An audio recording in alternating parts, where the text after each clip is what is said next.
know people get tired of this probably, but you shouldn't, because I don't. I'm speaking with another former student of mine.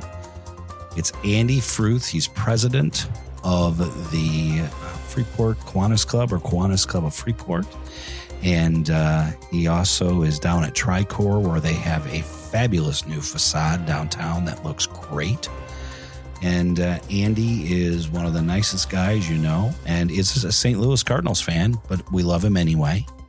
And more importantly, he has a lot of great things to do in Freeport, and also a lot of great things with Kiwanis. Hi, Andy. How are you?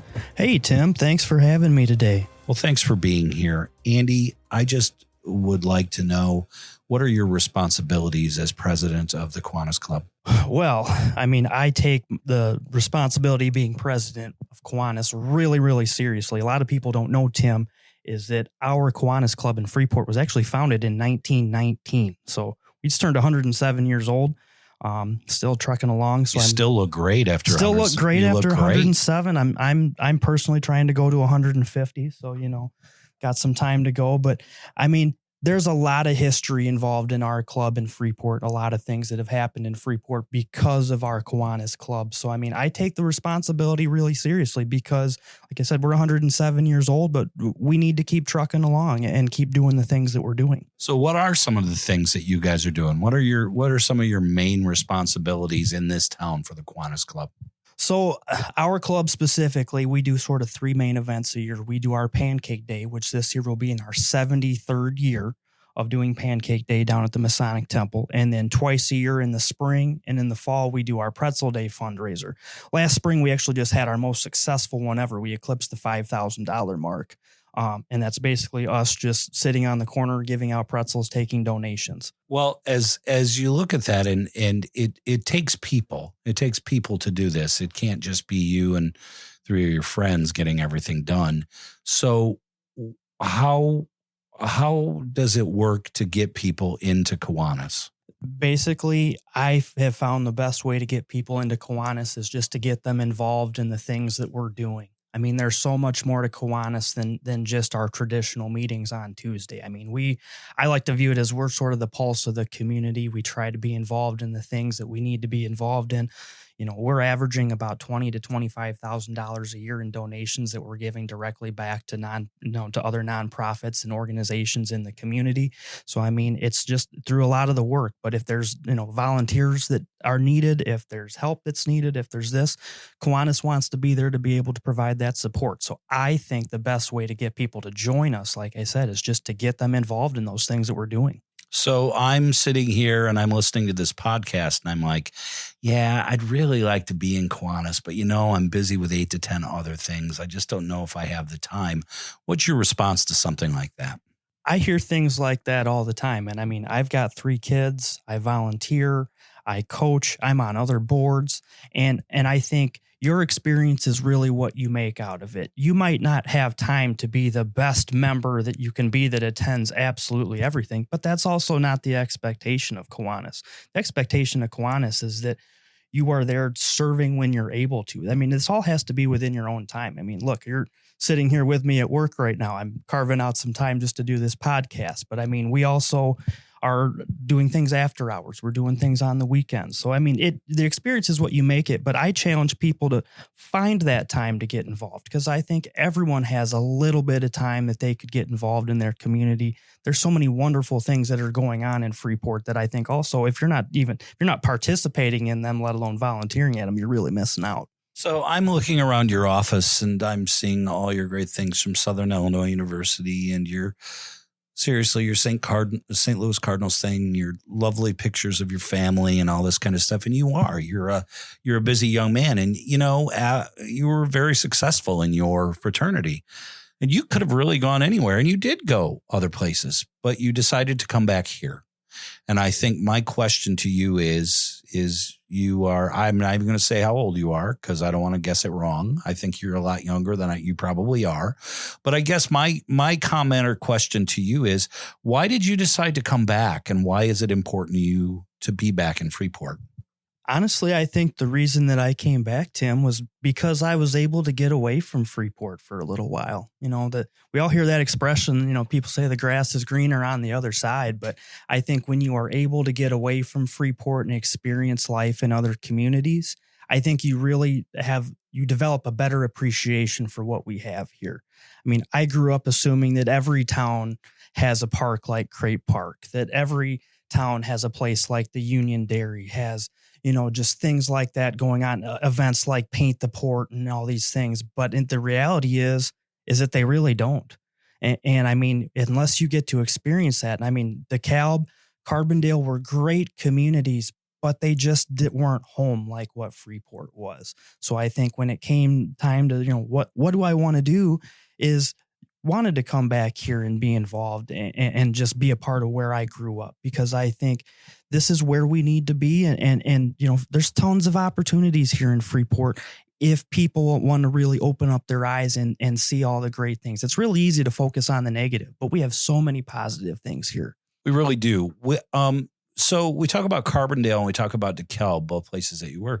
Freeport has a wonderful community college and Highland Community College. So there's opportunities for kids, for adults, for everyone to have an opportunity to be at that.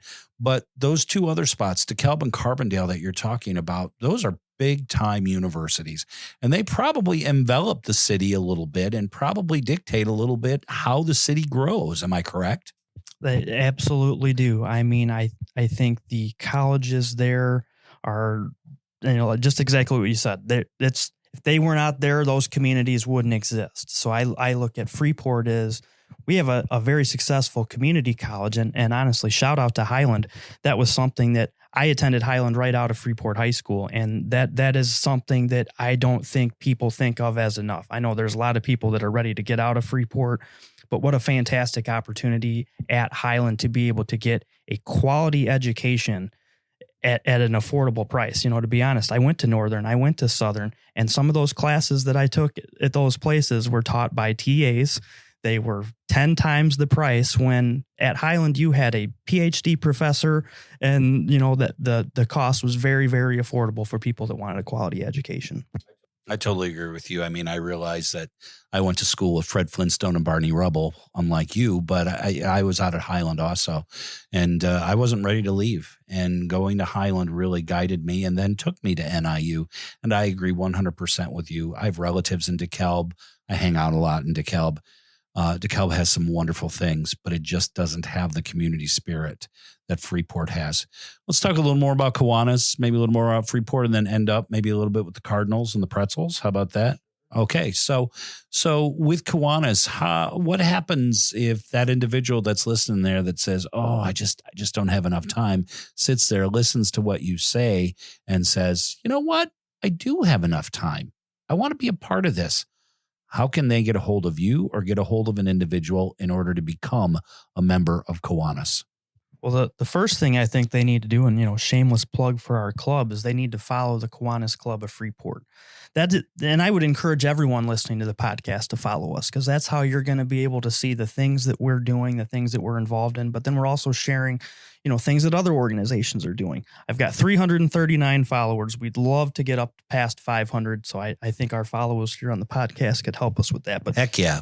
But follow the Kiwanis Club of Freeport, and then we meet every Tuesday at the Beltline Cafe at noon in the basement. So we would love to have folks come. You can directly message our Facebook page too. And then also,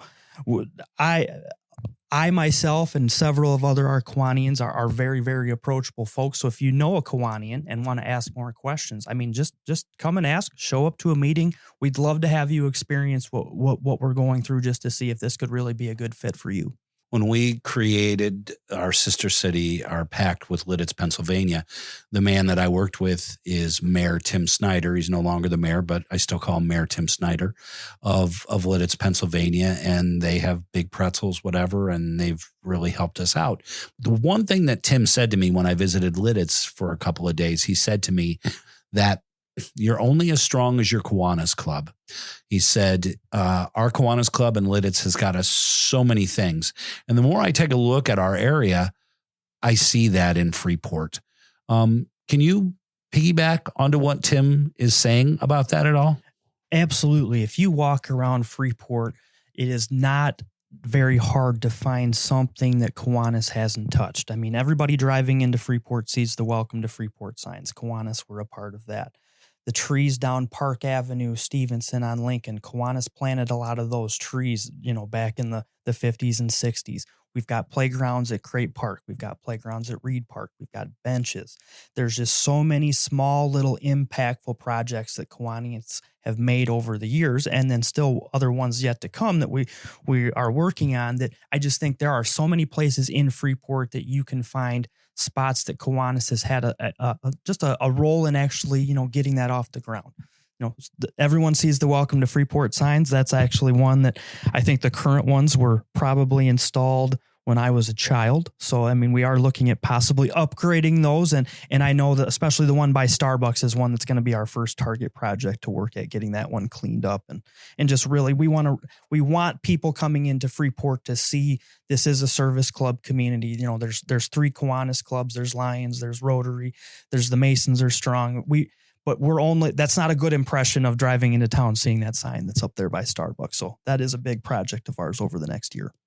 So you and I have talked a lot about the fact that we love to eat pretzels. We love to eat pretzels a lot, and we're very happy that Tom Sturgis Pretzels are in town.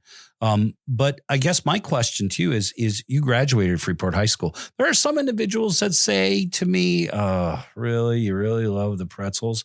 What does it mean to you to have your mascot be a pretzel? First of all, it's just unique. And if you need a conversation starter, or if you have to do those 2 truths and a lie at a corporate thing, you can always fall back on the pretzel. But what I think pretzel is that, those of us that grew up in Freeport, even if time gets away, like I just saw some classmates of mine coming out of Right Way Furniture last week, and she said, Hey, Andy, and turn around. And I saw it was my good friend Aaron Bicker from high school. Holy smokes. I know Aaron Bicker. Holy smokes. We know Aaron Bicker, but it's like, I haven't seen Aaron in probably 10, 15 years. Just can easily catch up, fall back to those memories that we had here at Freeport. I know that there's pretzels that have relocated all over this fine country of ours that, connect probably more than what they did in high school, but that common connection is the pretzel. So I just feel like it's not a connection when you get to experience other communities. It's also something you realize that a lot of people from other communities don't have the closeness that we did here in Freeport, don't have the connectiveness that we did here in Freeport. So I just think that proves, how strong our community really is. You don't see it if you're here all the time, but if you get away and experience places elsewhere, you really see how special of a place this is. How about Michelle Maves Del Genio of Freeport High School, former theater student of mine, on Press Your Luck last few weeks ago, and wins $222,000. And right before she goes into the final round, she shows the pretzel sign, and that the people were talking. And I'll tell you this, Facebook exploded because of that. And I think that is so wonderful and so cool. So thank you again for so much with your support with the fact of pretzels being in this town and so on. You and I also were talking about the fact your facade looks fabulous, by the way, of Tricor. And others are doing that also. And downtown's looking better. Are you noticing a growth of downtown? And if you are, what's your feelings on that? I challenge people to think about, 10 years ago, what could you do downtown? What events were going on downtown? Now we have Paint the Port, that there are people coming from communities all around Freeport to participate in.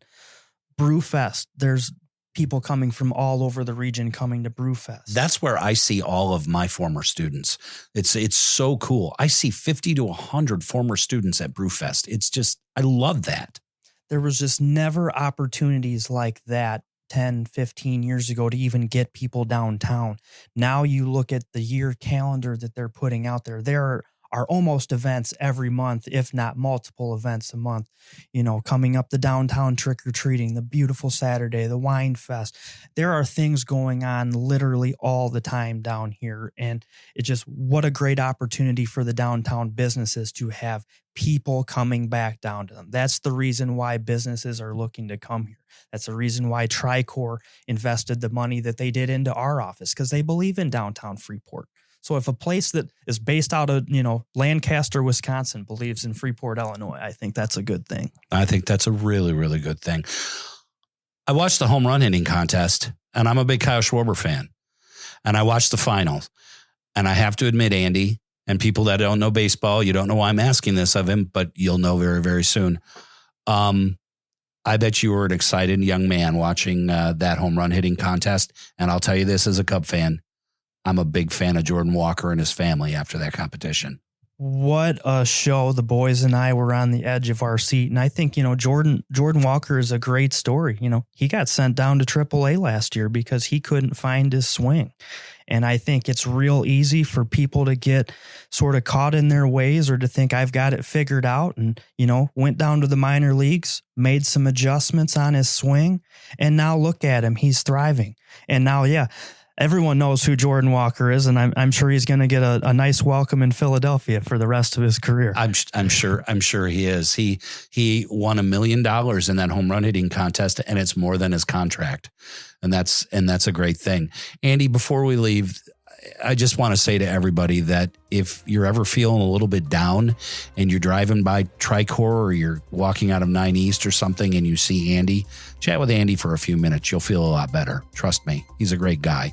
But thank you so much for all that you're doing with Kiwanis. One more time, how can people become a member of Kiwanis? First of all, follow our page, message our page, come to see us at the Beltline, come see me here in person down at Tricor. I'll answer any questions that people have, but we would love to open the doors to you. Andy, thank you so much. Hey, no problem, Tim.